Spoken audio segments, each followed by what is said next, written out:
Olá pessoal, boa tarde a todos. Eu vou fazer essa gravação hoje aqui, estou num lugar muito bonito, uma paisagem muito bonita. Vou fazer algumas caminhadas, vai ter um pouco de barulho de vento, mas espero que vocês aproveitem o estudo de Hayye Sarah, né, a vida de Sara, que na verdade, já no primeiro verso, ali em Gênesis 23, que vai de Gênesis 23 a Gênesis 25, já começa falando da morte de Sara, né? Sara morreu com 127 anos. O interessante é notar, ali no verso 4 de Gênesis 23, Abraão, quando ele vai querer sepultar a sua esposa, já falecida, né? Ele fala, sou estrangeiro e morador entre vocês. Aqui o texto, quando você pega no texto no original, você consegue entender que Abraão, ele era estrangeiro e morador, ou seja, era uma pessoa que estava de passagem, mas morava ali, ou seja, ele não tinha raízes fixas ali, né? Se você pegar em Gênesis 22, aí você também vai conseguir ver falar que ele foi para Berseba e lá ele criou raízes, né? Mas mostra aqui nesse texto que ele ainda não tinha plantado essas raízes, então ele estava querendo plantar essas raízes com a morte de Sara, né? E Sara, quando morre, então ali, Abraão decide comprar um campo, e esse campo, quando ele compra esse campo, ele passa a ser dono, né, daquela parte de terra. E Abraão compra aquele campo então por 400 ciclos de prata, né? E ali então ele enterra a sua esposa. O campo que ele enterra é Macpela, né, conhecido como Macpela o nome ali, e é ali que Abraão ele enterra a sua esposa. Em Gênesis 24 tem uma oração que o servo de Abraão ele faz, que isso me chama bastante atenção, que ele fala, né, ó Senhor, Deus de meu Senhor a Abraão.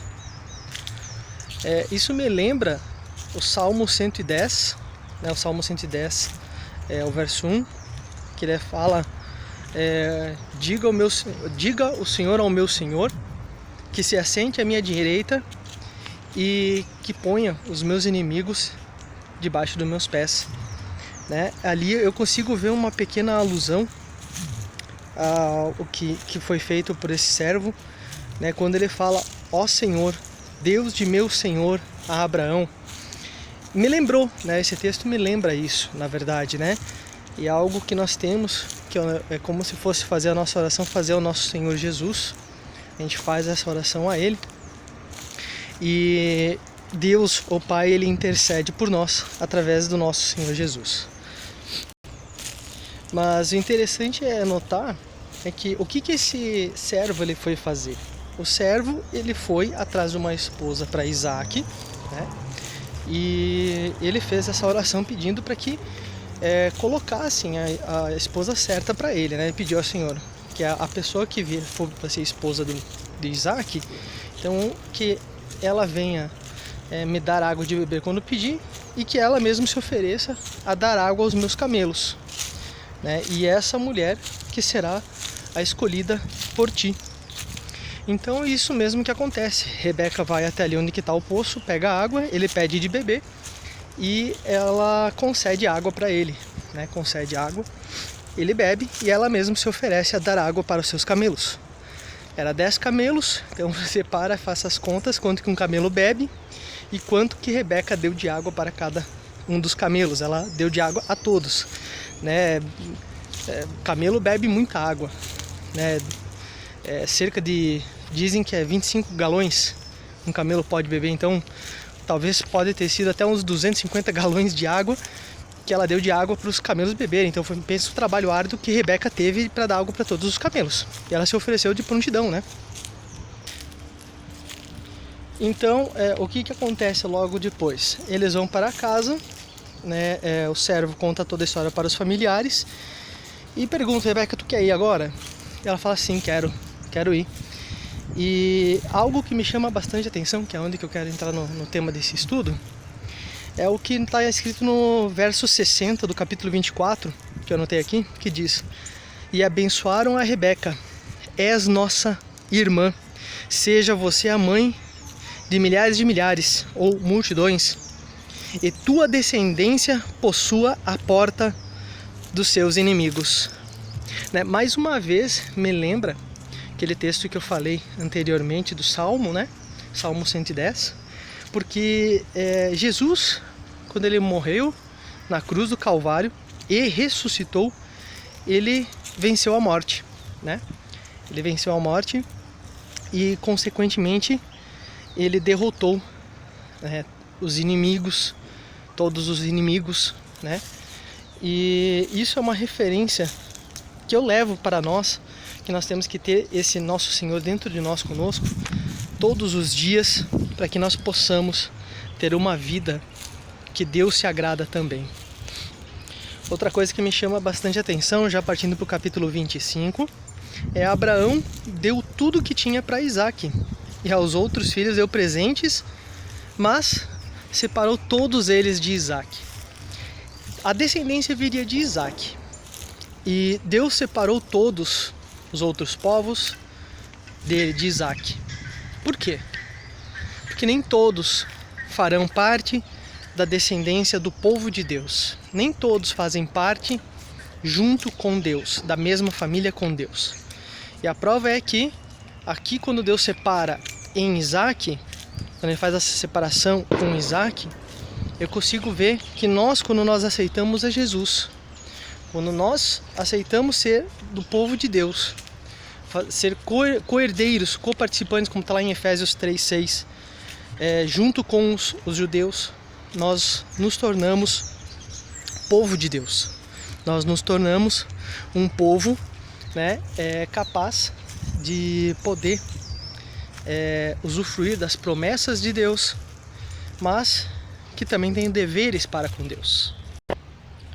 E assim também serve para a nossa salvação.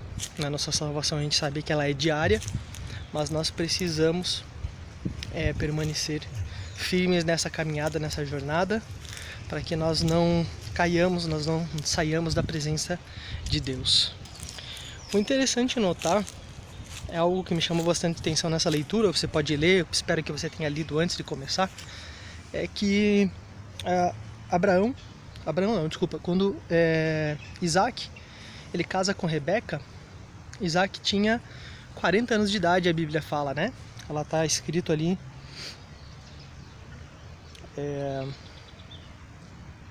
no verso 20, né? Gênesis 25:20 fala que Isaac tinha 40 anos de idade, e o que me chama a atenção é que fazia 3 anos da morte da sua mãe, né? Que ela deu à luz a Isaac com 90 anos de idade, e aos 127 morreu. Então Isaac, quando sua mãe Sara morreu, tinha 37 anos, né?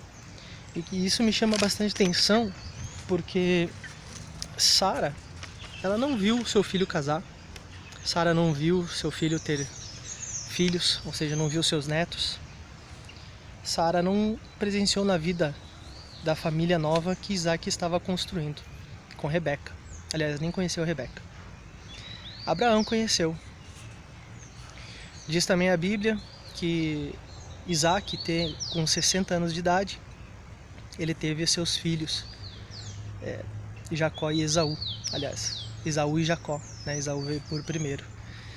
E é algo que me chama bastante atenção, porque eu fico imaginando quando Abraão, que a Bíblia também fala que ele morre com 175 anos, ele conhece seus netos, né?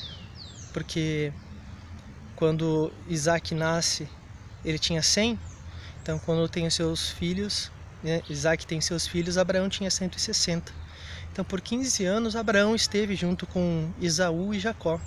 E com certeza, eu tenho certeza que Abraão ensinou todos os passos para Isaac e também ensinou para os seus filhos, né? Para os seus netos, desculpe.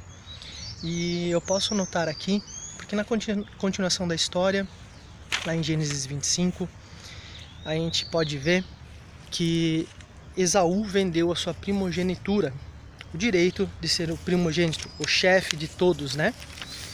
E a Bíblia, ela nos mostra que havia dado uma profecia, Deus tinha dado uma profecia, e isso aconteceu para se cumprir essa profecia que Deus nos deu, que está lá em Gênesis 25, 23, eu anotei aqui, que diz: 2 nações há no seu ventre, 2 povos nascidos de ti, se dividirão, um povo será mais forte que o outro, e o mais velho servirá ao mais moço ou mais novo.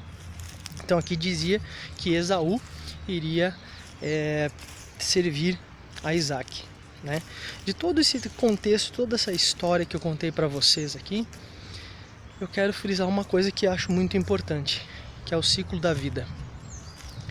Sara não viu seus filhos crescerem, Abraão viu, né, seus netos, viu a promessa se cumprindo que Deus havia lhe prometido.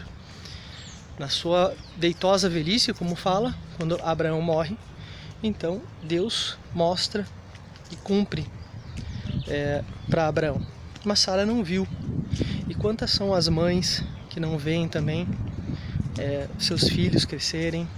Quantos são as mães que não veem ou não querem saber da namorada, talvez do genro, né, de seus filhos, não querem participar, não querem saber e depois se arrependem. A nossa vida tem ciclos. Nós nascemos, nós crescemos, nós conhecemos outras pessoas, deixamos a casa de nossos pais, casamos, temos filhos, nossos filhos têm filhos, nós nos tornamos velhos, nos aposentamos e chega num momento no qual um dos dois se torna viúvo por primeiro. E depois o outro também acaba morrendo. O que me nota muito nesse texto é que, mesmo que o texto era para falar sobre a vida de Sara, o texto fala sobre a morte, né? Algo que a gente tem que parar para refletir, que nós temos que preparar o dia da nossa morte, nós devemos nos preparar para esse dia, independente das circunstâncias do nosso dia a dia. Abraão preparou na sua deitosa velhice também o local para a sua morte quando comprou aquele campo. Nós precisamos comprar esse campo, e esse campo ele está pago já, e quem pagou foi Jesus. Desculpa. Quem pagou foi Jesus. Nós precisamos apenas aceitá-lo. Aceite esse Deus, viva com sua família, viva em paz, ensine seus filhos a crescerem junto com Deus, respeitando os mandamentos de Deus, respeitando aquilo que também Abraão ensinou a Isaac, aquilo que Isaac ensinou a Esaú e a Jacó. E hoje, através de Jesus, nós nos tornamos, pela fé, filhos de Abraão, da descendência de Abraão, filhos de Deus. E na próxima semana nós vamos continuar o nosso estudo, falando mais a respeito de Isaac, de Esaú e Jacó. Mas eu deixo essa mensagem para você. Não se esqueça da sua família. Não se esqueça dos seus entes queridos. Se prepare. Teria mais coisas para falar desse estudo, mas eu não quero que ele fique longo. Tá bom? Que Deus abençoe a todos. Um grande abraço e até o próximo estudo.